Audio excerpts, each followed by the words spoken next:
Qizimma qancha qarzi bor? Yo'q, qarzi yo'q. Aldama, hammasini eshitdim. Qani, hisobla. Ha, o'g'lim. Dada, keling.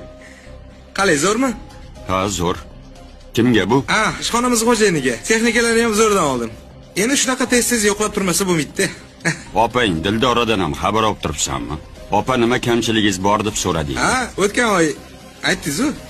4 ta non ko'tarib 10-15 minut gaplashib keldim. Endi kamchiligi bo'lsa eriq beradi-da. 4 ta non degan. Sen boshlig'ingga narsa tashishdan bo'shamaysan. Ishdan bo'shatib yubormasin deb paxta qo'yib yuribsan. Opangning 3 ta bolasi borligini. Eri musofirdaligi esingga kelmaydi, yana uyalmasdan. Bir oy oldin 4 ta non olib borganingni gapirasan. Endi boshliqqa tez-tez narsa olib borsam, lavozimim tezroq ko'tariladi, dada. Sen qorni to'q odamni to'ydirib yuribsan.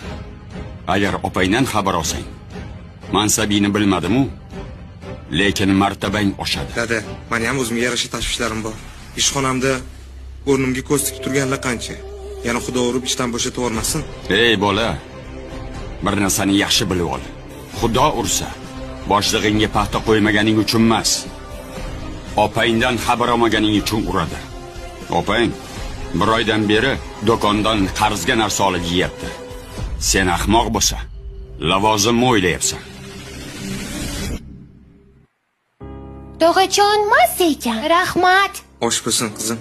Nima qilarding shuncha ovora bo'lib, ukajon? Hamma narsamiz bor edi. Kecha pochchang ham pul jo'natgandilar. Hammasidan xabarim bor. Do'kondagi qarzlaringizni dadam to'lab qo'yibdilar. Shu paytgacha xabar olmaganim uchun meni kechiring. Bundan keyin har doim yoningizda bo'laman. Nima kamchiligingiz bo'lsa faqat tortmay opajon, iltimos. Boringga shukr, uka. Qarang, siz yaxshi ko'radigan Nasiba onaning o'rnlaridan olib keldim. Menga solmadingiz-ku?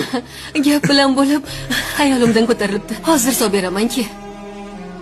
O'zingning ishlaring yaxshimi? Kelin yaxshimi? Rahmat.